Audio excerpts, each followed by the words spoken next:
ภวะโตขอนอบน้อมแด่พระผู้มีพระภาคเจ้าพระองค์นั้นอะระหะโตซึ่งเป็นผู้ไกลจากกิเลส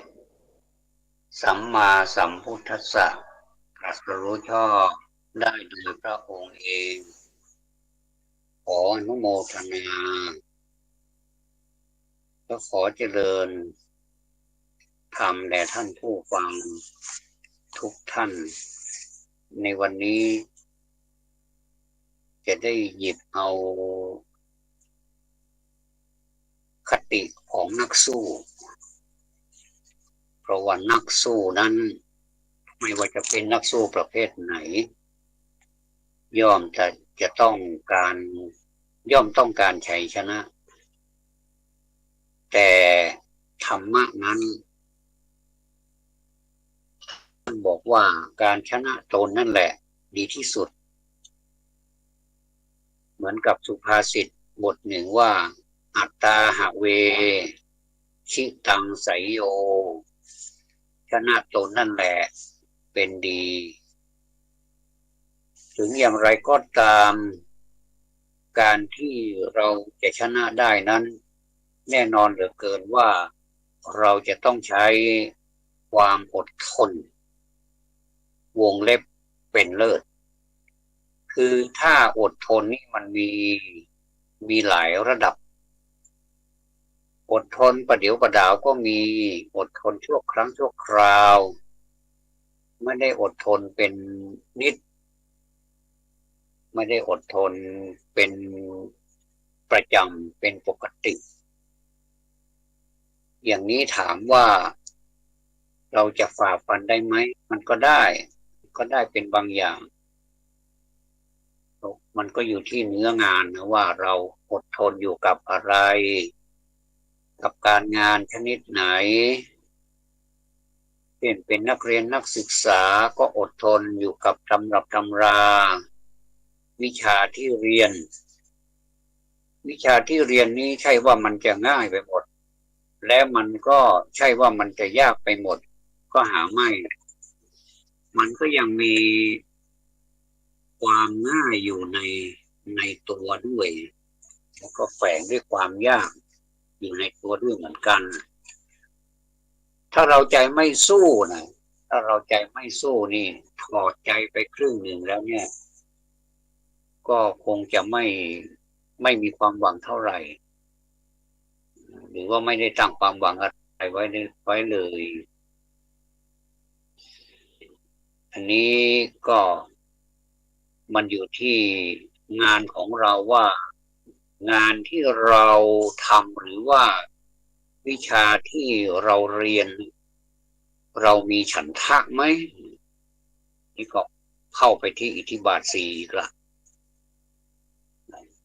การมีฉันทะคือความพอใจเนี่ยเป็นหลักสำคัญสำหรับคนที่จะทำงานชิ้นที่ตัวเองทำอยู่นั้นให้สำเร็จไปได้ด้วยดีอันนี้มีตัวอย่างให้เห็นเยอะไปหมดเลยว่าทำไมเมื่อก่อนนี้คนหนึ่งนี่ไม่ได้มีหลักมีฐานก็คือหลักลอยนะก็ไม่นึกไม่ฝันเลยว่าเขาจะตั้งเนื้อตั้งตัวได้มันก็แปลกสำหรับคนที่ไม่เคยทำอะไรหรือว่าไม่ได้คิดอะไรแต่มันก็ไม่แปลกสำหรับคนที่ผ่านมาแล้วว่าอ๋ออย่างนี้เองเราก็สำเร็จมาแล้วเหมือนกันอันนี้มันเป็นสิ่งที่คนเราจะต้องจริงจังกับมันสักหน่อยหนึ่งนะถ้าเราทำไปด้วยสนุกไปด้วยนะเรียกว่ามีชีวิตและก็มีชีวาด้วยนะถ้าเป็นอย่างนี้เนี่ยสำเร็จแล้วก็มีความสุขด้วยแต่ถ้าหากว่ามีแต่ชีวิตและชีวานี่ไม่มีหรือว่าไม่ค่อยมีเนี่ยนะอันนี้ก็ลำบากหน่อยจะทำอะไรจะเปลี่ยนแปลงอะไรก็ค่อยๆเปลี่ยนแปลงไปเป็นเรื่องของธรรมดาเพราะว่า ของอย่างนี้มันเกิดขึ้น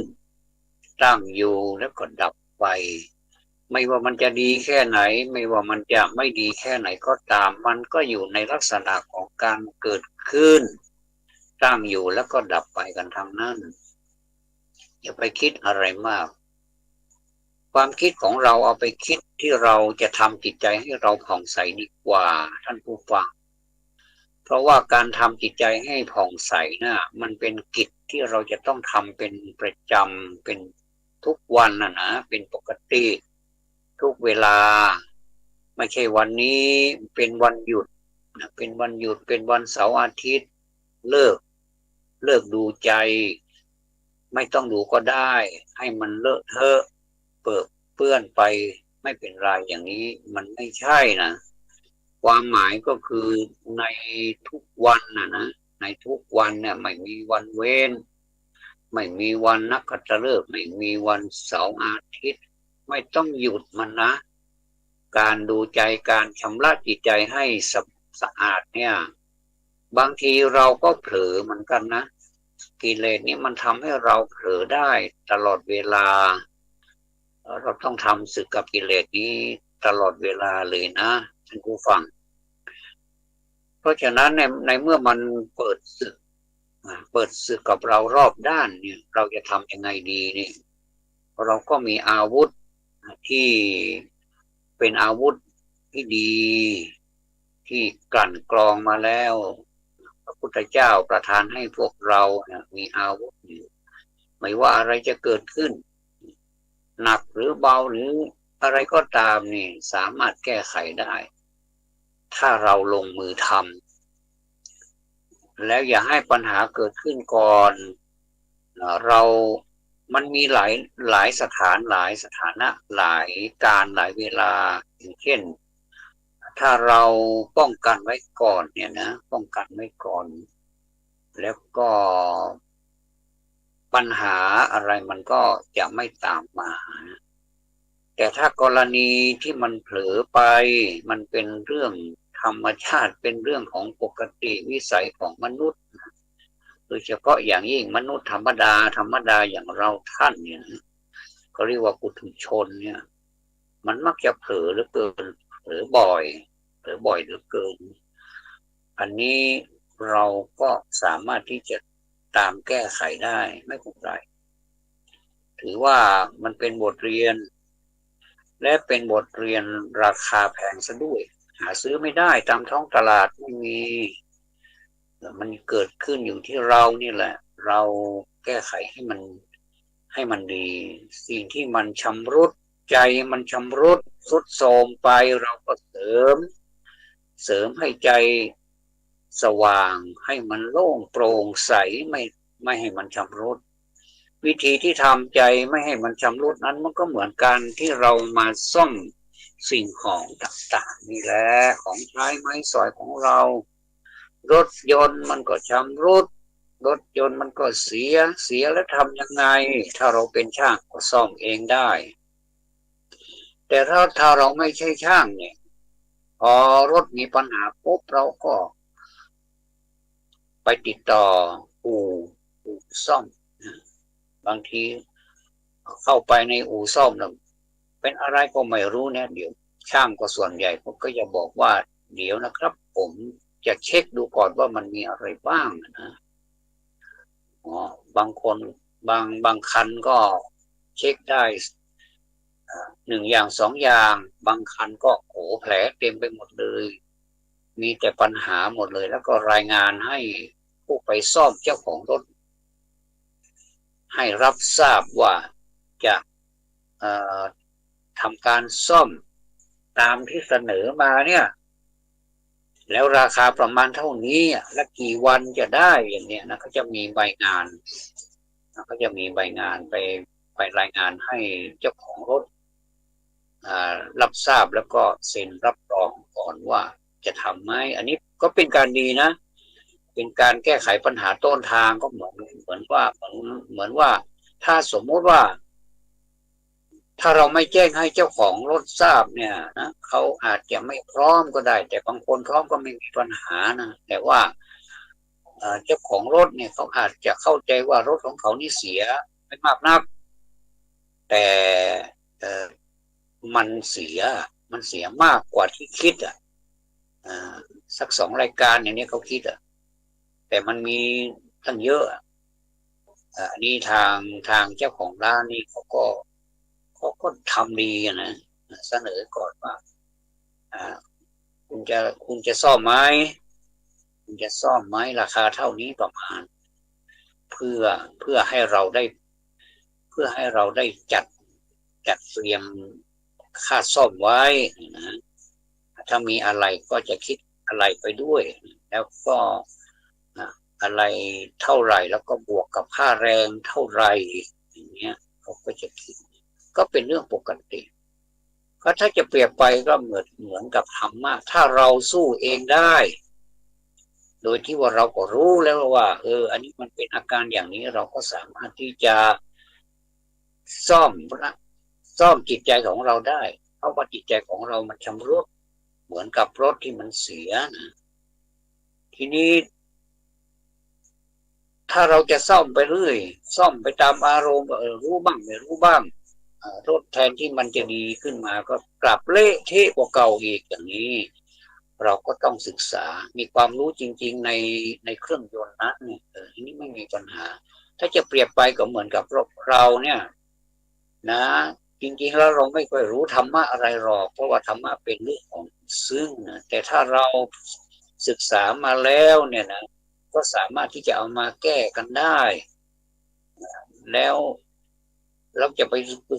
ปศึกษาที่ไหนล่ะมันก็มีอยู่นะการศึกษาธรรมะมีอยู่ทั่วไปทั่วประเทศไทยนะแล้วก็แบ่งออกมาเป็น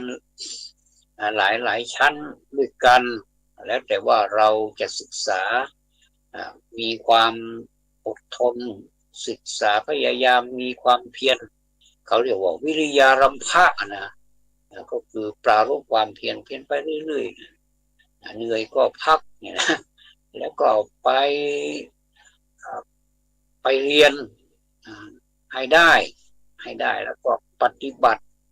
ลองปฏิบัติด้วยแล้วก็แก้ไขในสิ่งที่ปฏิบัตินั้นว่ามันถูกต้องไหมก็มีการทดลองเหมือนกันถ้าเรามีความรู้ไว้เป็นทุนอยู่แล้วเนี่ยมันก็ยากมันก็สามารถแก้ได้ปัญหาอันนี้ก็เหมือนกับเราไปเรียนวิชาช่างแก้เครื่องยนต์มาแล้วเหมือนกับเราไปเรียนธรรมะมาแล้วเราจะเอามาแก้ถ้าเป็นรถยนต์ของเราก็จะมาแก้รถยนต์ของเราไม่ต้องไปที่อู่แล้วบางทีก็เป็นเจ้าของอู่ซะเองเนี่ยเวลารถมีปัญหานี้รู้ได้เลยว่ารถนี้มีปัญหาอะไรกี่อย่างเนี่ยนะจะทำได้เป๊ะเลยเหมือนกับในช่างก่อสร้างนะเขาจะคำนวณแม้แต่ตะปูแม้แต่เหล็กกี่เส้นกี่หุนแล้วก็อิฐเท่าไรปูนเท่าไรเขาจะคำนวณกระเบื้องเท่าไรจะคำนวณหมดเลยนะแล้วก็คำนวณ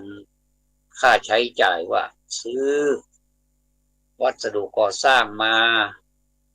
มันรวมแล้วเท่าไหร่แล้วเราก็จะเหมาแล้วเราจะได้กำไรเท่าไหร่กี่วันอย่างเงี้ยนะถ้างานเหมานี่ส่วนมากจะเร็วเพราะว่ายิ่งนานวันเนี่ยค่าใช้จ่ายมันเยอะจะต้อง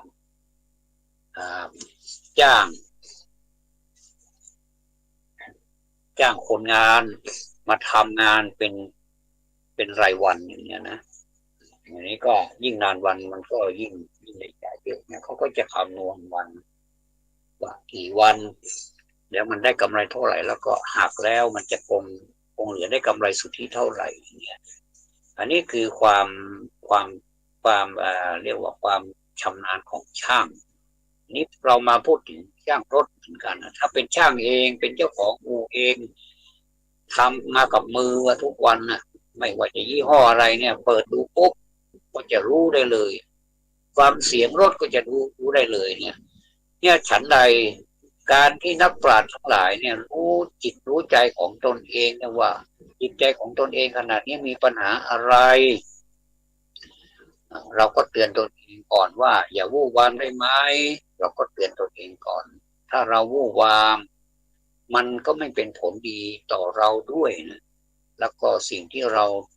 กระทำอยู่ด้วยนะเช่นเราซ่อมรถเนี่ยเราใช้อารมณ์เนี่ยเดี๋ยวก็พังหมดเลยเนี่ยถึงแม้จะเป็นช่างก็เถอะถ้ามีโมโหมีความโกรธเนี่ยรถมันพูดไม่ได้มันเป็นของใช้เราก็ต้องใช้ความใช้ใช้ความอดทนแล้วก็ใช้ความมีมีความระลึกได้ก็คือมีสติสัมปชัญญะนั่นแหละนะควบคู่กันไปแล้วมันก็เสร็จแล้วมันก็ใช้ได้เหมือนเดิมจิตใจของเราก็เหมือนกันนะวันนี้ดีวันพรุ่งนี้อาจจะไม่ดีก็ได้เดี๋ยวรักเดี๋ยวชังมันก็เป็นเรื่องของปกติถ้าเรารักเขาจริงๆแต่เขาไม่รักเราเขาอาจจะชังเราเขาอาจจะเกลียดเราแต่เขาไม่พูดเนี่ยแต่กิริยาอาการมันบ่งบอกอย่างนี้นะถ้าเรามีโอกาสก็พูดกันดีๆจะทำยังไงกันก็ตกลงกันแล้วมันก็จะเป็นมิตรที่ดีต่อกันเป็นพี่เป็นน้องสามารถที่จะคบหาเป็นเพื่อนได้เป็นต้นนะพูดถึงการซ่อมซ่อมวัสดุสิ่งของอันนี้มันเป็นสิ่งของนี่มันเห็นนะมันเห็นกับตานะแต่อันนี้ทำได้ก็ถึงแม้ว่าในความรู้สึกนะในความรู้สึกอาตมาก็ไม่ใช่ช่างนะแต่ว่าในความรู้สึกนะส่วนตัวว่าการซ่อมสิ่งของที่มันเห็นเป็นรูปธรรมอย่างเนี้ยมันซ่อมก็คงจะไม่ยากเท่าไหร่เพราะว่ามันเห็นนะแต่ว่าการซ่อมจิตซ่อมใจนี่สิ่งมันไม่เห็นนะมันไม่ปรากฏให้เราเห็นแต่มันเป็นอารมณ์มันเป็นเจตสิกมันเป็นทั้งอิทธารมณ์ก็คืออารมณ์ที่มันชอบอ่ะแล้วก็มันเป็นอนิถารมณ์ก็เป็นอารมณ์ที่ไม่ชอบอ่ะแล้วเรานี่มนุษย์เรานี่ก็มักจะอะไรก็ตามที่มันชอบเนี่ยเราจะเก็บมาหมดนะอันนี้ชอบก็จะเอาเก็บไว้หมดแต่อันไหนไม่ชอบก็จะไม่เอาเนี่ยมันก็บางทีมันก็ต้องยอมรับนะว่า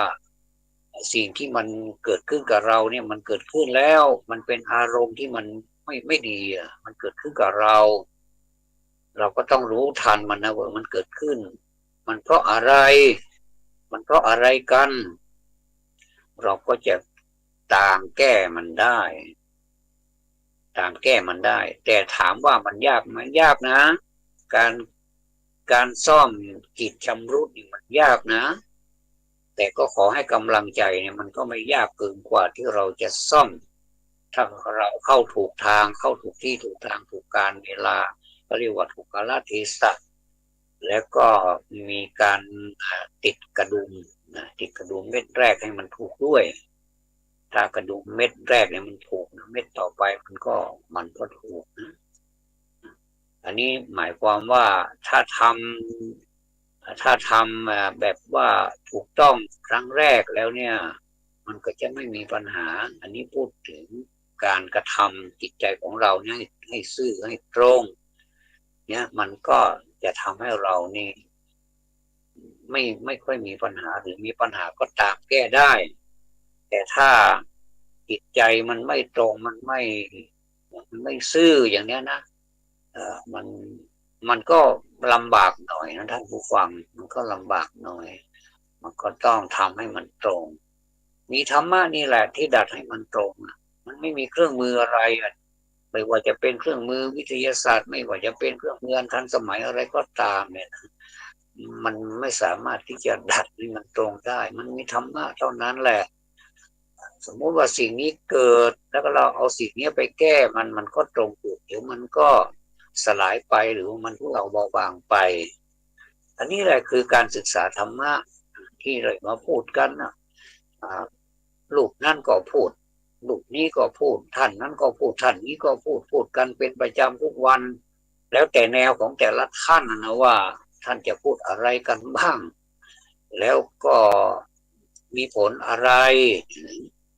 ก็ปลอบใจกันไปให้ธรรมะกันไปให้ข้อคิดให้แนวคิดไป บางทีก็เป็นความคิดส่วนตัวบ้างเป็นประสบการณ์บ้างนี่ซึ่งเราก็เอารับไปก่อนมันจะเหมาะสมกับอุปนิสัยหรือว่าบุคลิกหรือว่าจริตของเราไหมมันคนเรานี่มันมีจริตตั้งเยอะนะบางคนก็รักสวยรักงามบางคนก็ชอบบู๊บางคนก็ชอบพูดน้อยต่อยมากบางคนก็ชอบพูดมากต่อยน้อยอย่างเนี้ยนะบางคนก็มากพูดมากด้วยต่อยมากด้วยอย่างเนี้ยนะมันก็แล้วอัธยาศัยแต่ละคนมันไม่เหมือนกันนะถ้ามันไปแก้ถูกจุดมันก็โอเคนะมันก็ไม่มีปัญหาอะไรแล้วถามว่าสมมุติว่าปัญหานี้มันเกิดขึ้นแล้วมันจะหายนิรันดรไหมมันไม่หายหรอกโยมมันก็ยังมีปัญหาอันอื่นๆมาอีกบางทีก็ปัญหาเดิมแล้วซ้ำอีกนะ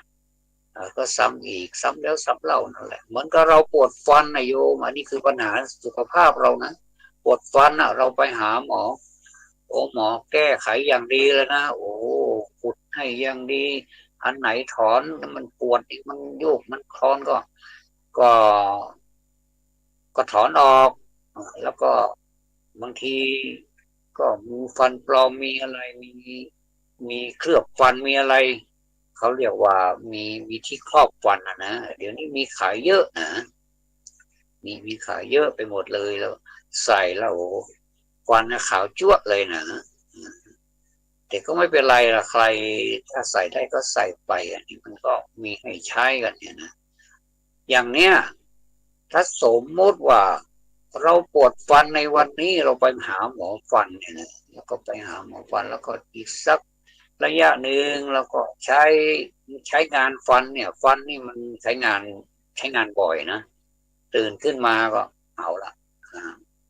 วันเนี้ยมีกี่มื้อเนี่ยนะก็ใช้ฟันนี่แหละบดเคี้ยวนะ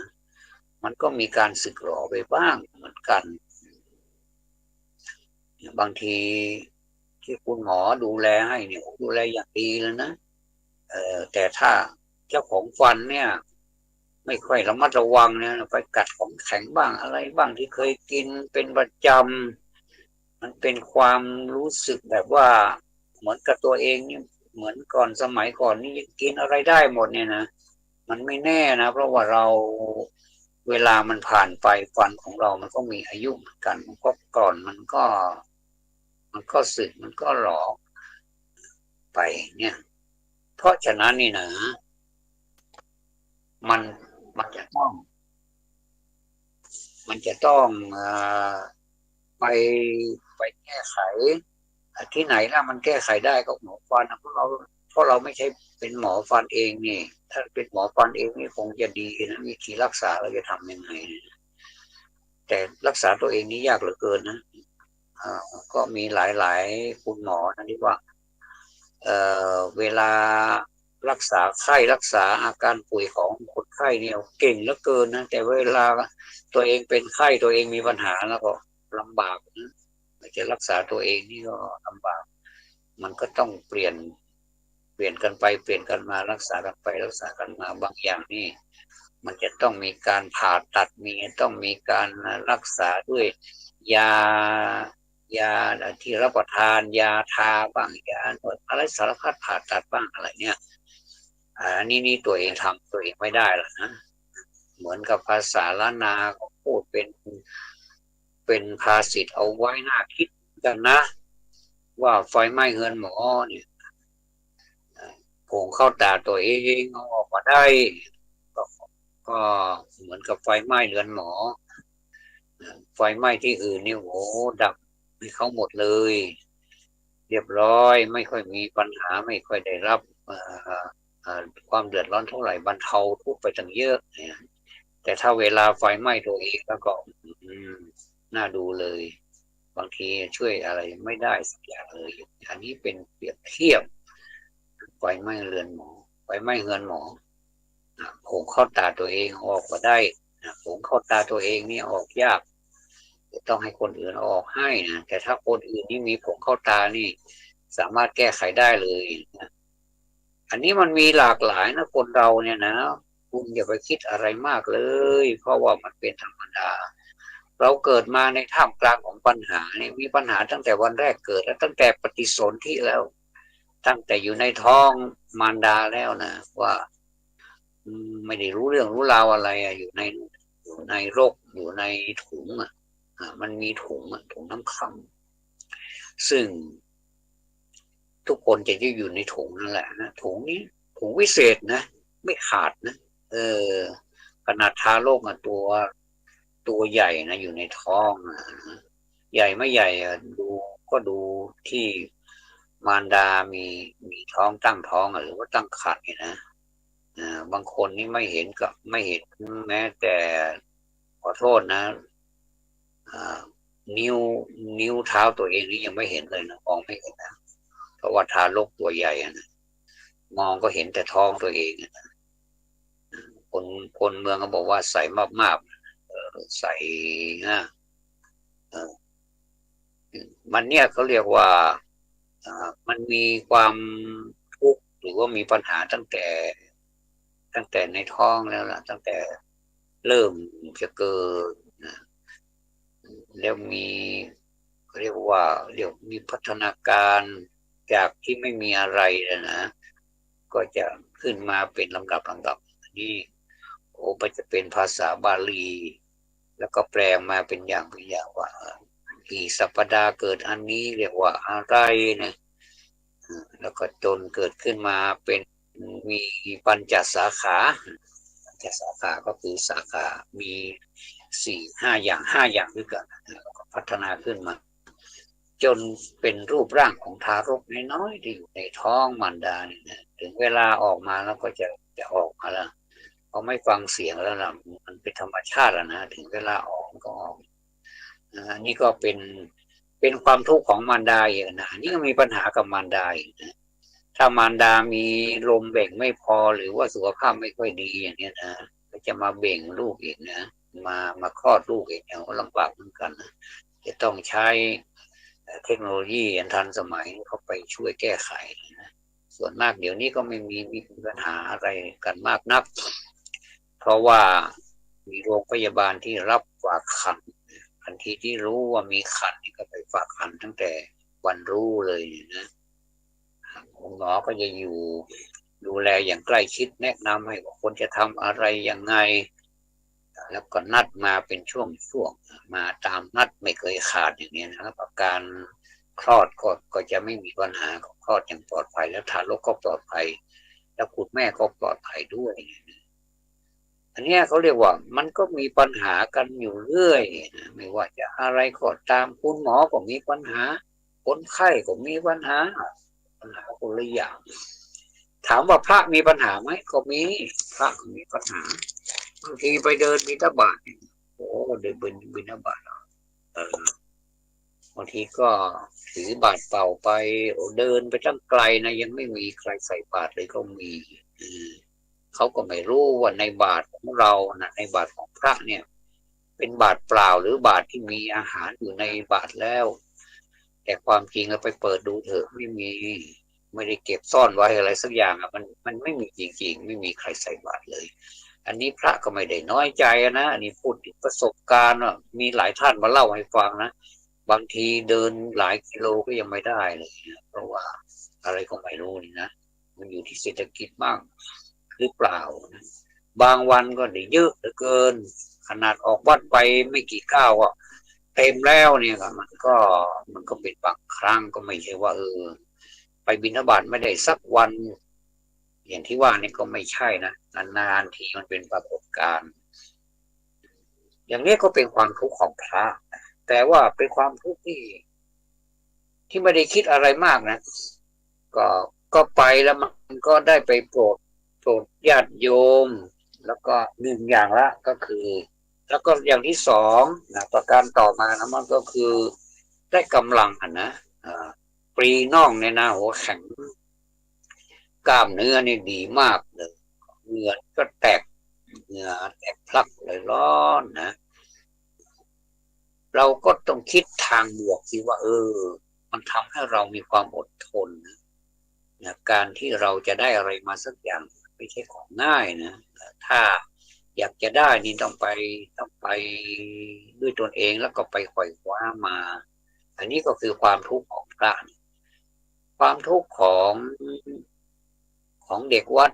ความทุกข์ของเด็กวัดก็มีเหมือนกันนะความทุกข์ของเด็กวัดก็มีเหมือนกันเพราะว่าเด็กวัดนี่จะต้องดูแลวัดวาอารามจะต้องเป็นคนรับใช้หลวงพี่หลวงพ่อหลวงปู่หลวงตาทั้งหลายที่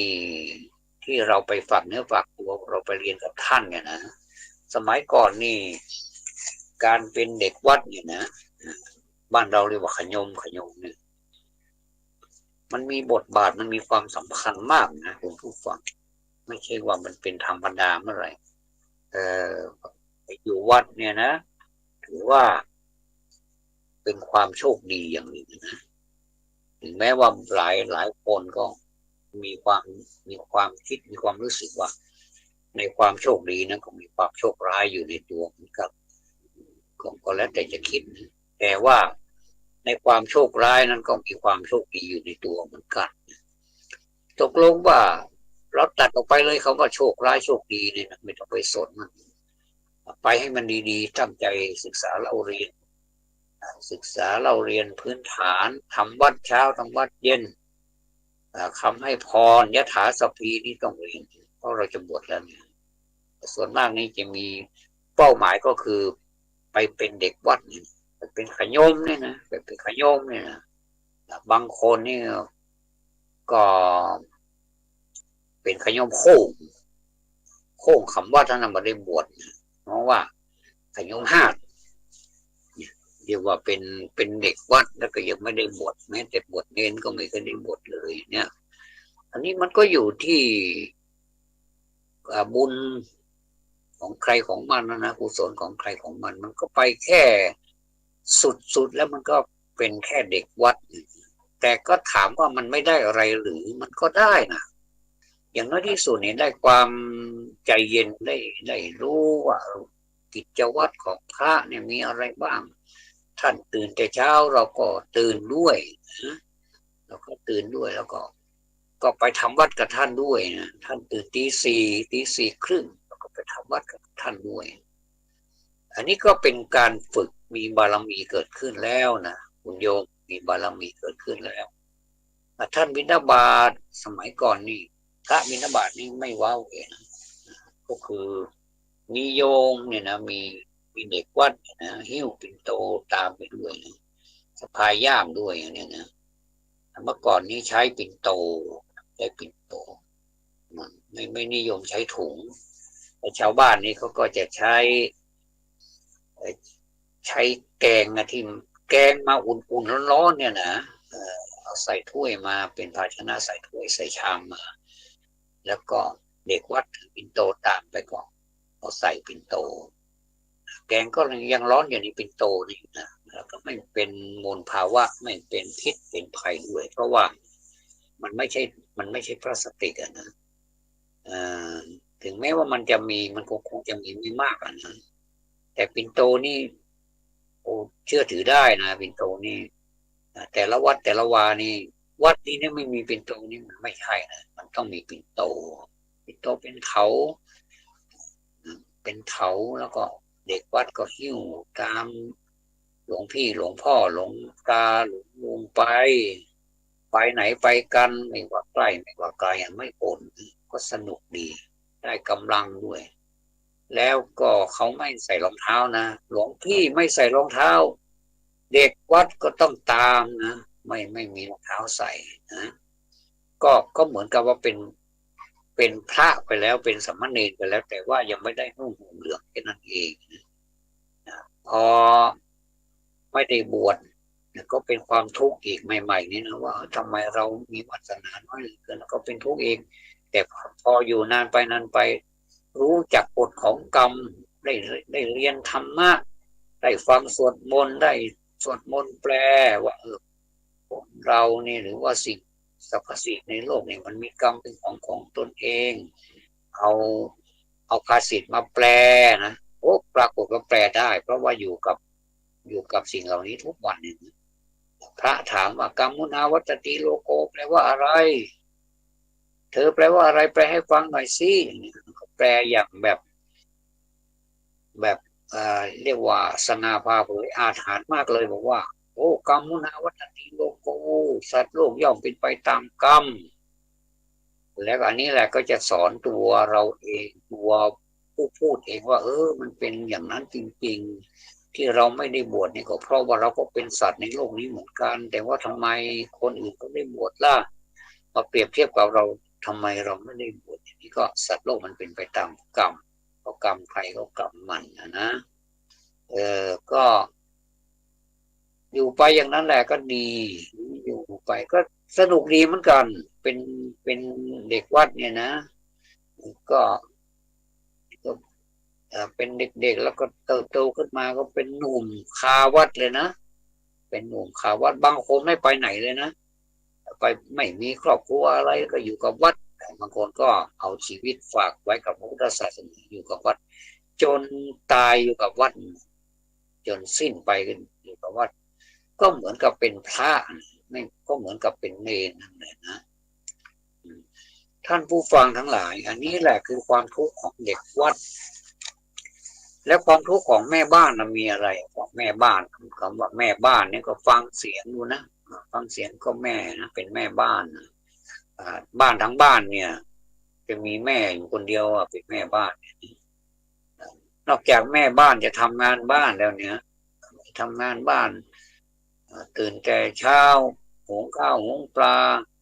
ทำสารพัดไม่ว่าจะเป็นซักผ้าซักผ่อนทำอะไรที่อยู่ที่นอนที่อาศัยจะต้องสะอาดเรียบร้อยหมดอันนี้คือแม่บ้านเป็นผบนะเป็นผบเป็นผู้บังคับบัญชามีภรรยาก็เป็นผบมีสามีก็เป็นผบเหมือนกันเดี๋ยวก็สามีเป็นผบเดี๋ยวก็ภรรยาเป็นผบต่างคนต่างเป็นต่างคนต่างเป็นกันเป็นก็สนุกดีเหมือนกันอย่าไปแย่งกันเป็นการเป็นผบนี่ถ้าเราเปลี่ยนกันอย่างเนี้ยมันไม่หนักมันเบาเพราะว่ามันเป็นหน้าที่ของใครของมันนะก็แสดงว่าผบนี่ไม่มีแต่เพียงผู้หญิงนะที่ผู้ชายเข้าใจทั้งหลายนะผู้ชายทั้งหลายแล้วเข้าใจว่าผบผบนี่เป็นผู้บังคับบัญชาที่บ้านเนี่ยนะ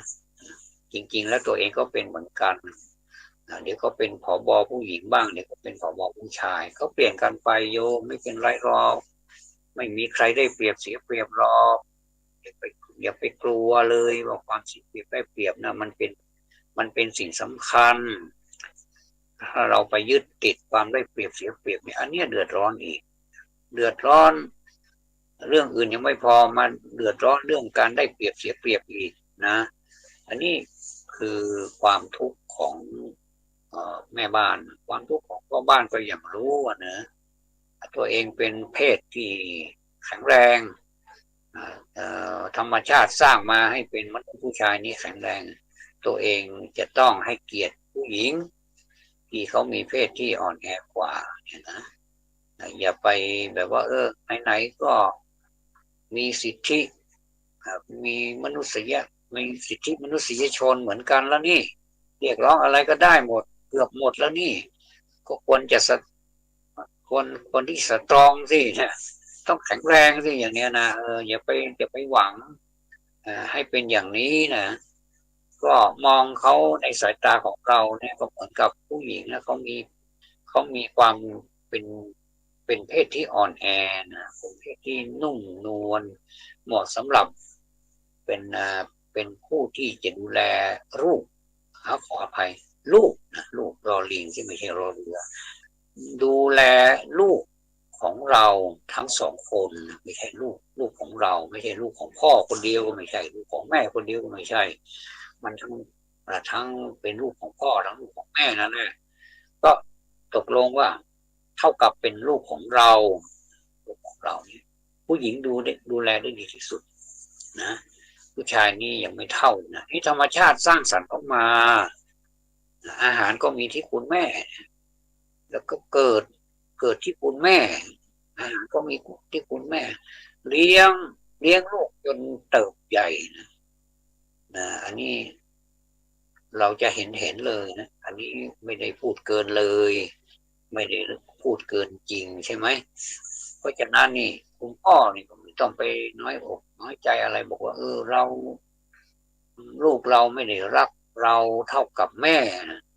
เออคิดอย่างนั้นมันไม่ถูกบางทีเขารักเราแล้วเก็บไว้ในใจเขาไม่ได้พูดหรอกนะเหมือนกับประเภทพูดน้อยต่อยมากอะไรประมาณนี้บางคนบอกว่ารักก็แต่ว่าความจริงไม่ใช่รักหรอกเราก็รู้นะว่ามันเป็นยังไงในเมื่อมันเป็นยังไงนี่แล้วก็เราแล้วมันอะไรแล้วยังไงต่อเนี่ยอันนี้นะเป็นปัญหาที่ว่าเรามาปฏิบัติธรรมกันเถอะเพราะว่ามันจะมีปัญหาเกิดขึ้นยังไงแล้วมันยังไงแล้วมันจะไปต่อยังไงแล้วเราจะแก้ไขมันได้ยังไงมันก็มีอยู่แค่นี้นะไม่มีอะไรมากสลับซับซ้อนหรอกแต่เราคิดไปมากเราคิดมากไปเองว่ามันจะต้องแบบลำบากไหมโอ้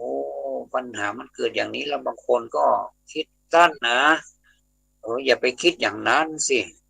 ต้องคิดยาวๆอะไรมัน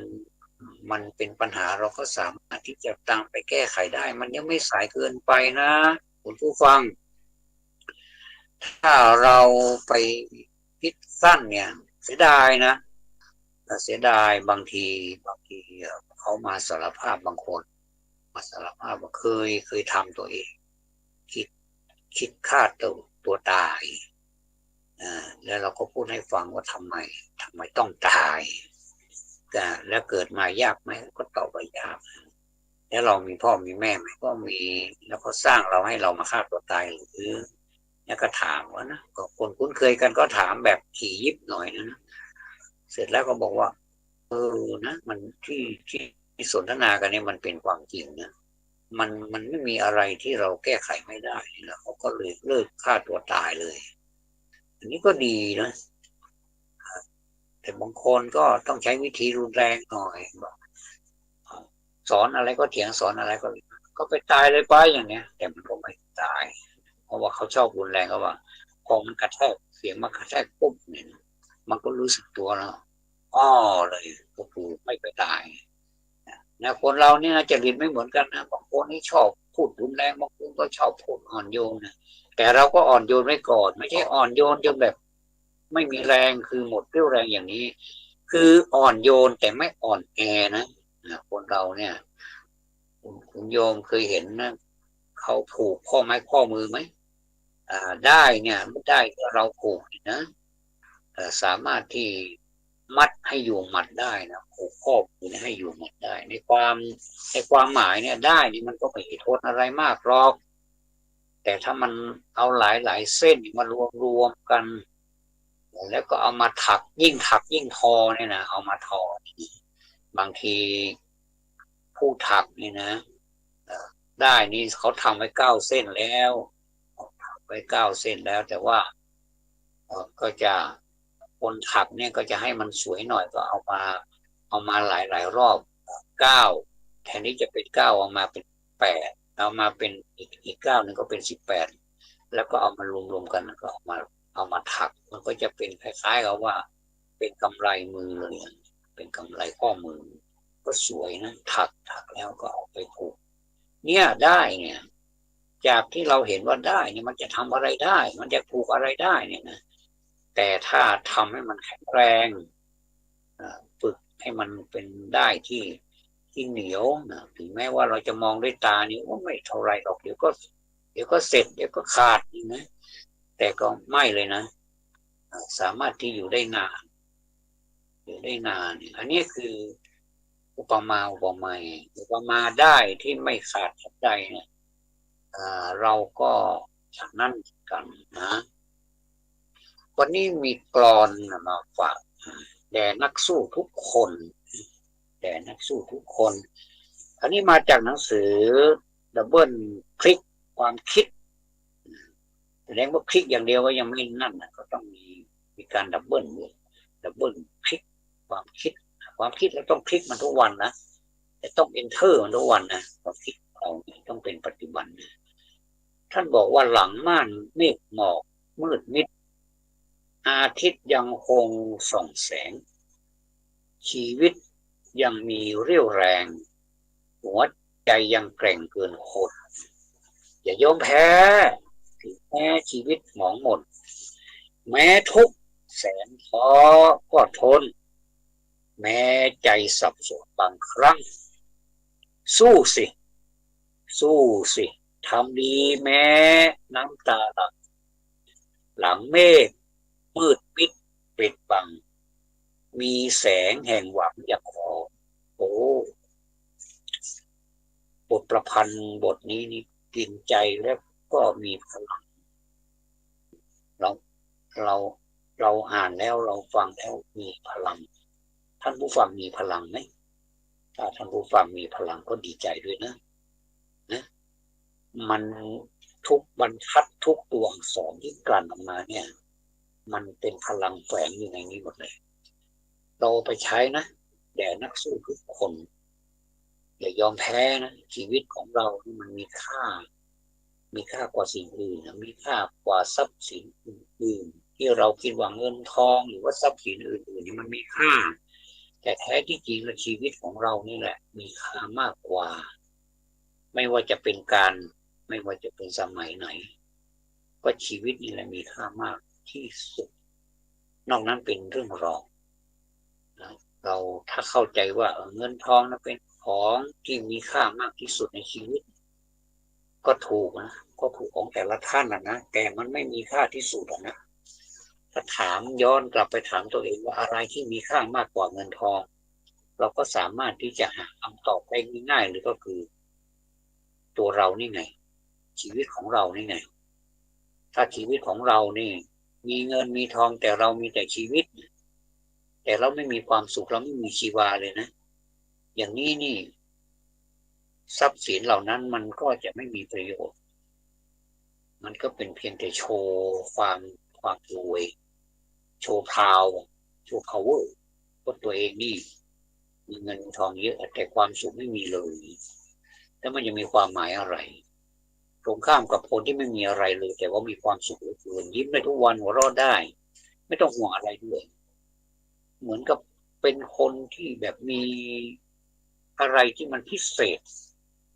ที่คนทั่วไปนี่ไม่มีแต่ถามว่าใครมีใครก็มีได้ไหมคำตอบก็คือได้เราจะมียังไงแล้วอะไรต่อไปก็คือให้มีพอให้เราอยากชีพได้มันก็พอแล้วล่ะแต่ถ้ามันอยากจะให้มันมีมากอีกก็ไม่ได้ห้ามก็สร้างกันไป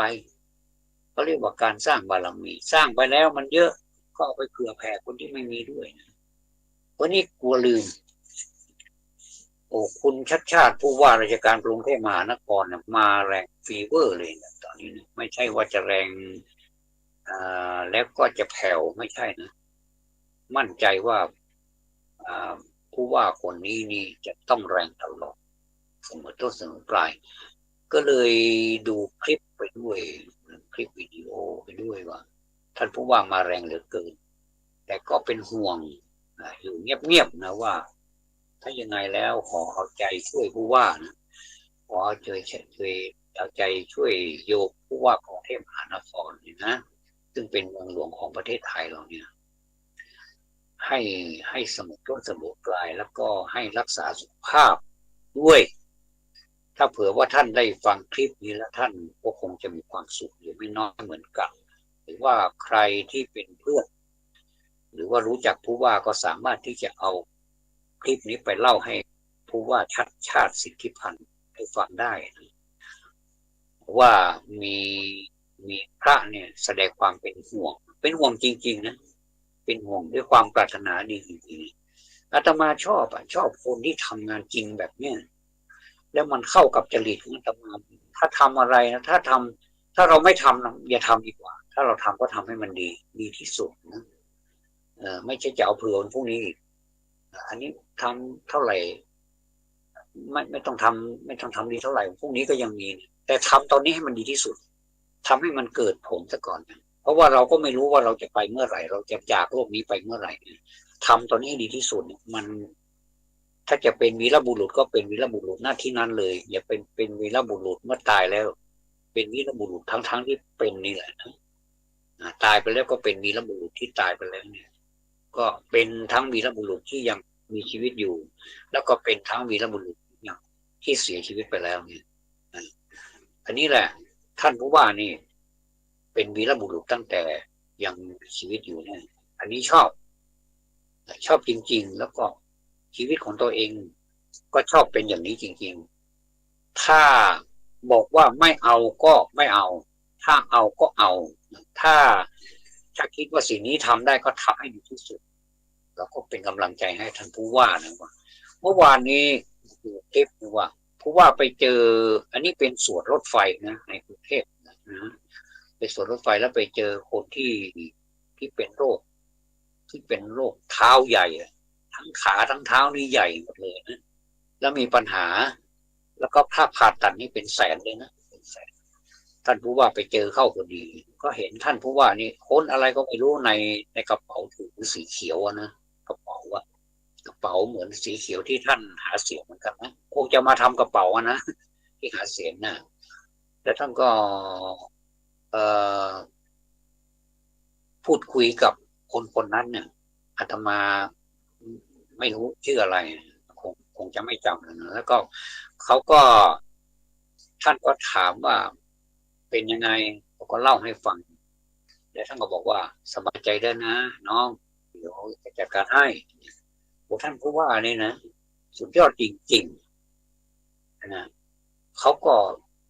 หนุ่มแล้วก็ยกมือไหว้ปลกพวกเราก็ดูแล้วก็คนดีมีจริงๆในโลกนี้มีคนดีจริงๆนะอาตมาเชียร์เต็มที่เลยนะอยากจะให้เกิดทุกจังหวัดเลยนะทุกพื้นที่ยิ่งดีนะคนดีแบบนี้คือไม่ได้สนใจตัวเองเลยไม่ได้สนใจว่าตัวเองจะเหนื่อยจะยังไงเนี่ยแล้วมันเป็นกลางคืนด้วยนะท่านผู้ฟัง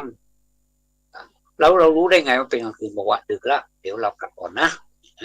ไม่ต้องห่วงนะเดี๋ยวจะประสานงานให้นะอย่างเนี้ยเป็นกำลังใจให้หนุ่มคนนั้นนะเหมือนกับหายไปครึ่งละท่านผู้ฟังอันนี้แหละเราดีใจเราเจอคนจริงทำงานจริงๆอย่าทำงานเพื่อให้มันแบบว่าได้ตำแหน่งไปแล้วเราก็ทำงานยังไงก็ได้ก็เพราะว่าวันพรุ่งนี้มันก็ยังมีแต่วันตอนนี้แหละมันมีช่วงเวลาตอนนี้ทำเลยทำให้มันดีๆเลยเนี่ยเพราะฉะนั้นขอเป็นกำลังใจให้ท่านผู้ว่าเป็นขวัญใจแล้วก็มีสุขภาพแข็งแรงสุขภาพของท่านแข็งแรงอยู่แล้วแน่นอนนะแต่ว่าก็ควรจะระมัดระวังไว้เหมือนกันอย่าไปแบบเขาเรียกว่าฝ่าฟันงานเขาเรียกว่าอยู่กับงานจนลืมมองตัวเองนี่ก็ต้องเผื่อไว้ให้ตัวเองด้วยนะหลังม่านเมฆหมอกมืดมิดอาทิตย์ยังคงส่องแสงชีวิตยังมีเรี่ยวแรงหัวใจยังแกร่งเกินคนอย่ายอมแพ้ถึงแม้ชีวิตหมองมนแม้ทุกแสนท้อก็ทนแม้ใจสับสนบางครั้งสู้สิทำดีแม้น้ำตาหลั่งหลังเมฆมืดมิดปิดบังมีแสงแห่งหวังยังรอท่านลงวันที่ไปด้วยจากหนังสือดับเบิลคลิกความคิด12 สิงหาคม 2541 เวลา 10:12 นาทีอันนี้ละเอียดมากและก็มีคุณค่ามากสำหรับบทประพันธ์บทนี้ขอบคุณที่ผู้ที่ประพันธ์มาแล้วก็มาเป็นแรงบันดาลให้ผู้อ่านได้อ่านเกิดความรู้สึกฮึดสู้กับปัญหาต่างๆอย่างมากมายไม่กลัวละต่อไปนี้จะไม่กลัวละที่เคยขั้นคล้ามที่เคยหวั่นไหวที่เคยโลเลก็จะไม่มี ก็จะพยายามเอาบทความบทนี้บทประพันธ์บทนี้ไปต่อยอดให้มันยิ่งขึ้นไปแล้วเอาไปพูดให้คนอื่นฟังท่านฟังนะท่านแชร์ต่อไปเลยนะอันนี้นี่เป็นงานแรกที่อาตมาบอกว่าแชร์นะเอาแชร์ต่อไปเลยให้คนไทยนี่มีเสริมใจเหล็กเยอะๆให้มีแข็งแรงต่อสู้กับอุปสรรคไม่ต้องกลัวนะขอขอบพระคุณท่านพระครูสมุวิสุวัฒน์วรกิจโจผู้อำนวยการสถานีที่เคารพอย่างสูงยิ่งนะครับขอความสุขความสวัสดีในธรรมจงบังเกิดแก่ท่านสาธุชนทุกท่านเจริญพร